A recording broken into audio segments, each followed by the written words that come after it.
I don't know why so many progressive outlets are skeptical of the evidence John Kerry laid out the other day. A lot of them are saying that it's not specific enough, not reliable enough, etc. But if the government is willing to lie, then surely it's willing to forge evidence and footage, right? Look, I think there is a very healthy skepticism of the evidence because we should always be very skeptical of when the government presents its evidence. But with that said, to the extent that I'm in a position to judge, which I would say I'm not necessarily, but I'm in the same position that you are, it seems to me that the evidence points to the Assad regime, that the rebels just don't have the capacity to do something like this. And I think it's unlikely that they did, frankly. But Also, would they I think really skepticism is fine. would they hit their own positions in order to facilitate a U.S. attack? I mean, seriously. Would they hit their own I'm saying that positions? theory basically, first you have to say for sure that the rebels have access to things which we don't know. We know for a fact the Syrian government does have these weapons. Yes. Secondly, they're hitting their own positions under their control, all as a giant smokescreen to try to get Western intervention, which some of them, especially the groups that are accused of doing this, might not necessarily want. Want Western intervention. Like Al Qaeda groups might not necessarily want Western intervention. Yeah, we don't So know. it just I mean, seems look, like a real I don't stretch. think, look, we know that there are different factions within the Syrian rebels. So it's not necessarily their own position, right? I mean, because there's different factions within them. It's That's a also fair point. the idea of, false flag is not a myth. I mean, so, but it just seems from everyone that I read that I trust, ranging from Juan Cole to others, there is a real sense that there is just not a capacity amongst the rebellion to have done this. So. And opposing action doesn't rest on believing in a conspiracy theory like that. And I think that a separate distracts. that's a separate question. I Yeah. mean, whether or not it distracts. I mean, look, you have to be willing to argue if that's a relevant argument. You have to be willing to. You then have to say, well, what if you do see conclusive proof? What if there was conclusive proof? Then what? All right, I've moved on to that part. And even if there is conclusive proof, stipulating that I'm not in a position to know, no one has made a valid argument as to what is to be gained by lobbing missiles into Syria anywhere. I mean, That's the argument. that's the argument the that issue. to me has the most weight. So I agree. The idea of whether the evidence is valid or enough is a sideshow. It's a sideshow. Look,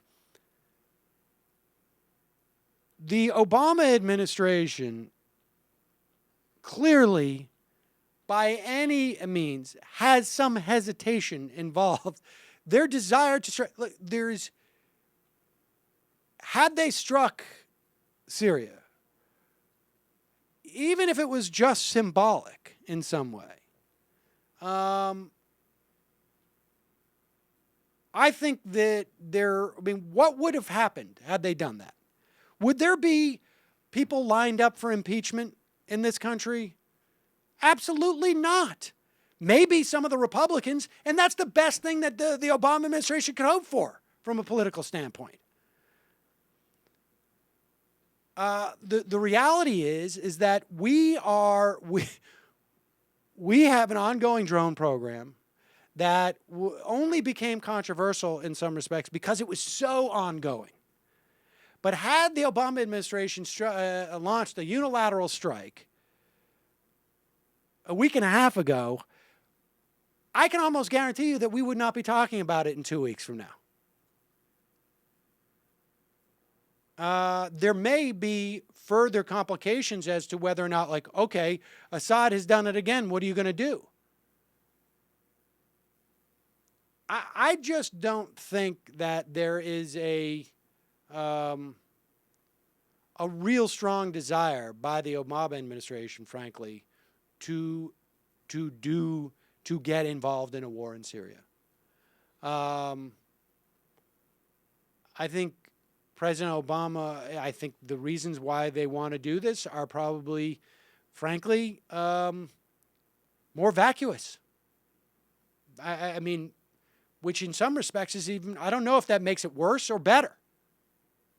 But I think their motivation has more to do with perception of the Obama administration, more to do with the president being too explicit about that red line, because he thought that was a line that would not be crossed, and that would be a way to keep him out of the conflict.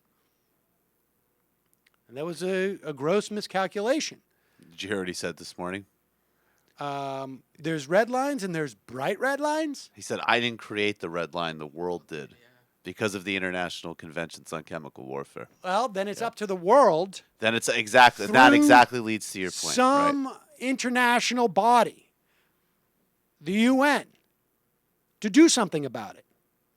You know, when Kerry asked Udall, do you want the world to be saying, why didn't the United States do something? Hey, the world has a responsibility. If the world set this red line, then it's the world's responsibility.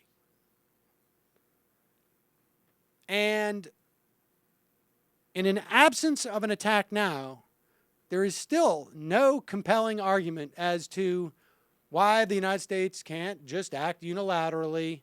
I'm saying,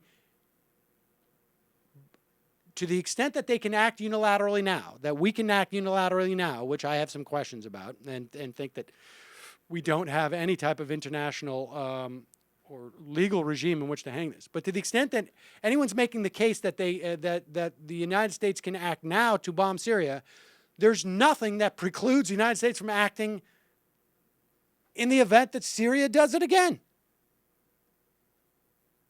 Syria can't say, well, you let us do it last time. How come you hit us this time?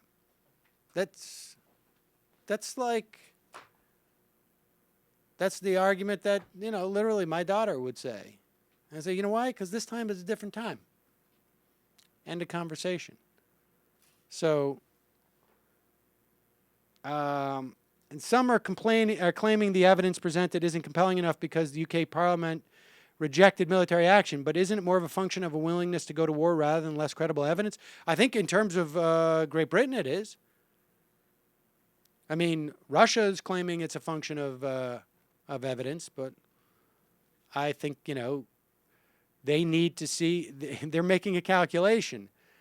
Will Assad still be there or not? That's basically it. Or will Assad Jr. still be there so that we can deal with him?